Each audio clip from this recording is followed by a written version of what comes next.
Hello guys, good morning. Radhe Radhe. कैसे हैं आप? आई होप आप सब अच्छे होंगे। मैं भी मज़े में हूँ और स्वागत है आपका मेरे यूट्यूब चैनल में। और बच्चे चले गए हैं स्कूल, इसके बाद मैं आ गई हूँ।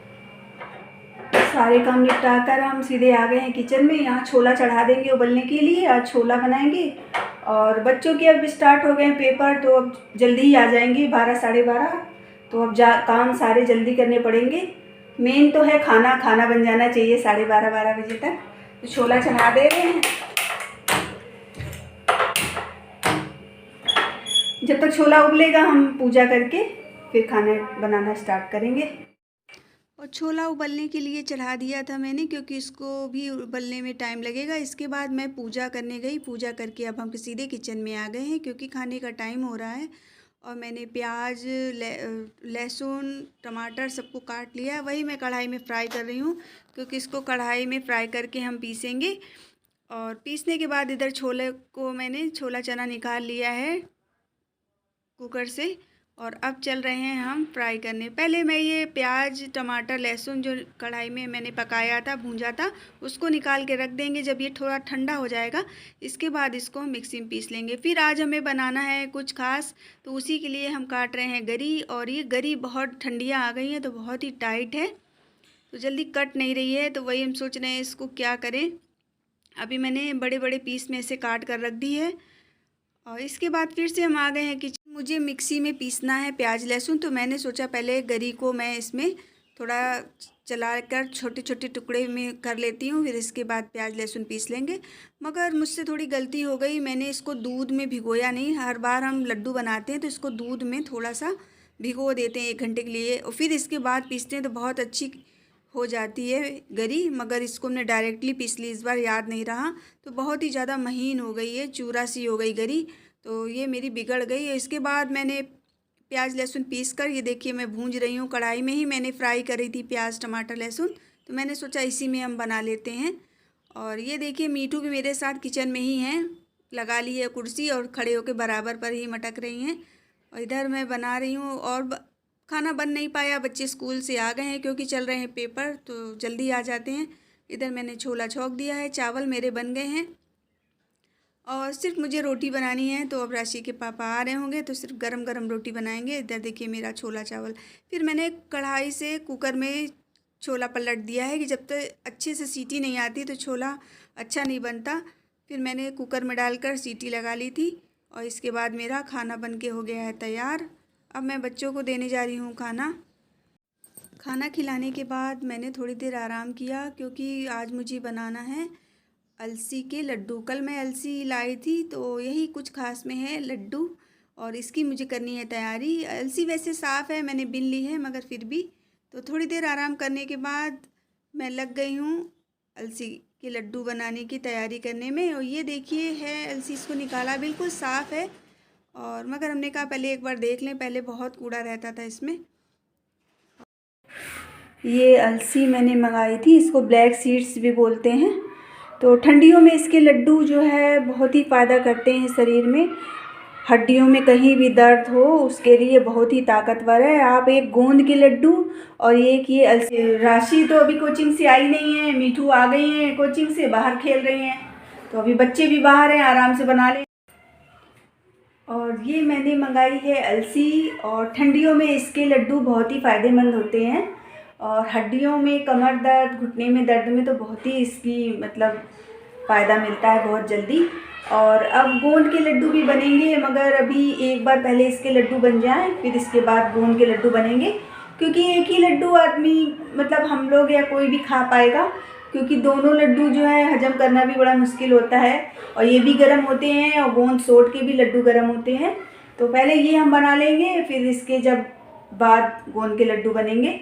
और ये पहले बहुत ही इसमें कूड़ा होता था, क्योंकि गांव से चीज़ आती थी, तो काफ़ी दिन बिनने में ही समय चला जाता था। और अब तो पैकिंग वाली चीज़ें आती हैं, आप खोलिए तुरंत बनाइए। फिर भी मैंने इसको देख लिया है, बिल्कुल साफ़ है। और इसको कलहारते हैं पहले कढ़ाई में डालकर, और जब फिर ये खूब गर्म होगी तभी आप इसको मिक्सी में, मिक्सी है तो थोड़ा ठंडा कर लेते हैं, फिर इसको पीसेंगे। नहीं, खलकुटने में तो मम्मी के ज़माने में खलकुटने में कूटी जाती थी गरम ही गरम, क्योंकि अगर ठंडी हो जाती थी तो ये इतनी फिसलती है कि पिसती नहीं थी। तो इसलिए इसको गर्मी गर्म पीसा जाता है। और इसको आज तैयारी कर लेते हैं क्योंकि बच्चे भी बाहर हैं। राशि नहीं आई है कोचिंग से, मिठू आ गई है। और जब तक हम तैयारी करते हैं, क्योंकि अगर हम बना रहे हैं, मिठू यहाँ पर आ गई और हमको देखती हैं किचन में, तो यहीं पे रहती है कि क्या चीज़ बन रही है। और पहले हम लोगों का गांव में आना जाना था तो ये घर ही की चीज़ होती थी, कोई ख़रीदना नहीं पड़ता था। मगर अब तो गांव आना जाना ही ख़त्म हो गया है, तो अब मार्केट से चीज़ ख़रीदनी पड़ती है क्योंकि आदत हो गई है। बचपन से हम लोगों ने खाए हैं इसके लड्डू ठंडियों में, तो एक बार मैं भी बना लेती हूँ और बहुत ही फ़ायदेमंद होता है इसलिए। और अब हमने कढ़ाई में कलरना शुरू कर दिया और जब ये खूब कस के कलर जाती है तो खूब चटचटाने लगती है, इसका मतलब पूरी तरीके से कलर गई। और मैंने इसको थाली में निकाल लिया है। जब ये थोड़ी ठंडी हो जाएगी, थोड़ी ज़्यादा नहीं तो फिर पिसेगी नहीं। और इसके बाद ठंडे होने के बाद मैं इसको मिक्सी में पीस लूँगी। और मेरी मिक्सी बहुत ही ज़्यादा पावर की है, अगर ज़रा सी भी इसको बस आप थोड़ा सा ही चलाइए और ज़्यादा टाइम हो गया तो बहुत ही जल्दी महीन चीज़ कर देती है। अलसी हमको हर तरीके से फ़ायदा करती है क्योंकि इसका थायराइड में भी बड़ा उपयोग है। ये थायराइड में भी बहुत फ़ायदा करती है। तो गर्मियों में तो इसके लड्डू खाए नहीं जाते। ये देखिए मैंने पीस लिया है, बिल्कुल थोड़ी सी चलाइए फिर भी कितनी महीन हो गई है। और ये मैंने पूरी पीस ली है, इसको थाली में निकाल लिया है। और वही मैं बता रही हूँ कि गरी देखिए कितनी महीन हो गई है।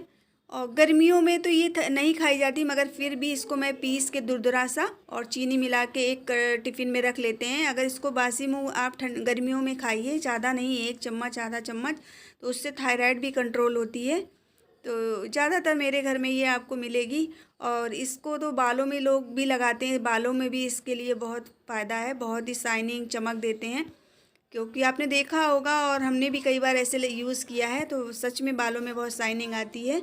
इसको आप गर्म पानी में उबालिए तो देखिए कभी इसीलिए धो ही नहीं जाती क्योंकि इसमें लेई टाइप की बन जाती है, बहुत लंबी लंबी सी गाढ़ी। और अगर इसको एक गर्म पानी में आप उबाल लीजिए तो वो लेई जो बन जाती है उसको आप छान कर किसी चीज़ में निकाल लीजिए और बालों में लगाइए। इतनी बालों में शाइनिंग आती है और लंबे घने होते हैं उससे भी बाल। फिर अलसी निकालने के बाद मैंने डाल दिया है 1 कटोरी आटा कलरने के लिए। इसमें आटा मिलाना इसलिए ज़रूरी होता है कि वो बहुत ही थिक सी होती है, तालू में बहुत चिपकती है खाने में। अगर आप उसमें आटा नहीं डालेंगे तो वो आपके खाने में बहुत ही दिक्कत करेगा, दांतों में, जीभ में बहुत ही चिपकता है। इसलिए आटा इसमें डालना ज़रूरी होता है। तो मैंने ज़्यादा नहीं, सिर्फ 1 कटोरी आटा डाला है। और गुड़ निकाल लिया है मैंने 2 भेली, और आटा कलर के मैंने निकाल लिया है थाली में। अब हम बनाने जा रहे हैं चाशनी। और ये देखिए 2 भेली गुड़ डालेंगे हम इसमें और 1 गिलास पानी डाल दिया है। अभी जब तक चाशनी बनेगी और मैं आटा और अलसी को मिक्स कर लूँगी थाली में डालकर। और ज़्यादा बड़े बर्तन नहीं निकाले हैं क्योंकि अब इतने से बनाने के लिए आप फिर बहुत ही चीज़ें ऐसी जगह रखी होती हैं जो निकालने में सब चीज़ें फैलती हैं। तो मैंने 2 पार्ट में करके थाली में ही इसको बना लिया है। और ये देखिए चाशनी बन रही है। और घी मैंने आटा को कलरने में डाल दिया था और अब मैं लड्डू बनाने में घी डालेंगे उसको, तो अच्छे से बन जाएंगे। और ज़्यादा मेवा इसमें इसलिए नहीं डालते हैं क्योंकि मेवा भी गर्म होती है और इसलिए सिर्फ इसमें हम गरी डालते हैं। और इधर देखिए मेरी चाशनी बन रही है और जब ये चाशनी एक तार की हो जाएगी तभी मैं लड्डू बनाना स्टार्ट करूँगी। और मैंने आटा और अलसी को थाली में डालकर मिक्स कर लिया है, उसमें गरी भी डाल दी है। और ये आजकल का ताज़ा गुड़ है तो इसमें छोटे छोटे से कंकड़ बहुत होते हैं, इसलिए मैं डायरेक्टली इसको चाशनी को आटे या लड्डू बनाने में यूज़ नहीं करती। मैं बड़ी छन्नी से चाशनी को छान लेती हूँ। और वही अलसी और आटे को मैंने मिक्स कर लिया है, देखिए 2 पार्ट में कर लिया है, आधे आधे करके हम बना लेंगे। और आजकल तो अलसी को कोई मेरी मतलब समझ से कोई जल्दी जानता ही नहीं है। अगर किसी से बोल दो कि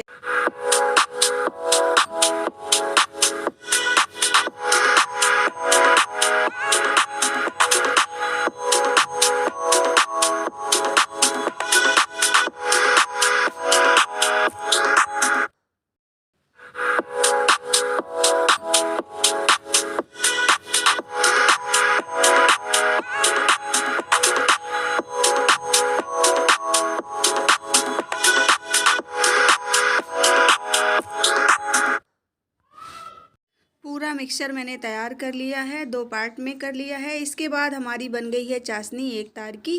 और इसके बाद मैंने इसको कटोरे में छन्नी से छान लिया था चमचे से, क्योंकि कढ़ाई काफ़ी गर्म थी, पूरा उठाते ना बनता, तो मैंने निकाल लिया था। और उसी कटोरे से मैंने आटे में डालकर चाशनी, आटे को पूरा मिक्स कर लिया है और डाल दिया है ऊपर से घी। कुछ घी में मैंने आटा कलहारा था और कुछ ये ऊपर से डाल दिया है। और अभी दूसरी तरफ थाली में रखा है, उसको भी मिक्स करना है। और इसके बाद मैंने स्टार्ट कर दिए हैं लड्डू बनाने। और ये देखिए आधे मेरे लड्डू बन भी गए हैं। और आप लोग बताइए लड्डू मेरे कैसे लग रहे हैं। इसका कलर तो नहीं अच्छा आता है, क्योंकि ये ब्लैक सीड्स भी बोली जाती है, तो ब्लैक होती है, पीसने के बाद तो और ब्लैक हो जाती है। तो इसलिए इसके लड्डू जब बनते हैं तो ये ब्लैक ब्लैक दिखते हैं, तो बच्चे भी नहीं खाते कि ये कैसे मम्मी लड्डू हैं। मगर कुछ चीज़ कलर में नहीं जानी चाहिए, सेहत को देखना चाहिए। सेहत के लिए ये लड्डू बहुत अच्छे हैं।